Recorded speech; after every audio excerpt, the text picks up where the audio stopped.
Deputy commissioner Matiari Syed Jawad Muzaffar जी सदारत हेठ ज़िले मटियारी में इम्कानी बरसातुनि खे मुंहुं ॾियण लाइ अॻवाट इंतज़ामनि जे जाइज़े बाबति हिकु इजलास DC सेक्रेटरेट में थी गुज़रियो।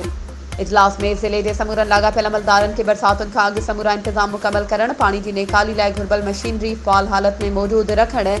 नालनि जी सफ़ाई हंगामी बुनियादनि ते मुकमल करणु, सभिनी इदारनि विच में मरबूत राब्ते लाइ ज़िले तोड़े तालके सतह ते एमरजेंसी कंट्रोल रूम क़ाइमु करे हर वक़्तु अलर्ट रहणु ऐं कंहिं बि ग़फ़लत जी सूरत में सख़्त कार्रवाई जूं हिदायतूं जारी कयूं आहिनि। डिप्टी कमिश्नर समूरनि खातनि ख़ासि तौर ते town municipal public health engineering ऐं आबपाशी जे अमलदारनि खे हिदायत कई त शहरी इलाइक़नि मां बरसाती पाणी नेकाल लाइ पंहिंजनि इलाइक़नि में समूरी मशीनरी खे फ़ाल हालत में रखनि। इजलास में एडिशनल डिप्टी कमिश्नर वन Manzoor Lagari, DHO doctor Zahid Shaikh, XCN Waheed Arbab, assistant commissioner Adeel Ahmed Soho, Mazahir Ali Burdo, Alishan Malik समेत local government, public health, revenue ऐं ॿियनि वास्तेदार खातनि जे अमलदारनि शिरकत कई। वधीक ख़बरुनि ऐं अपडेट्स जे लाइ असांजे चैनल खे सब्सक्राइब कयो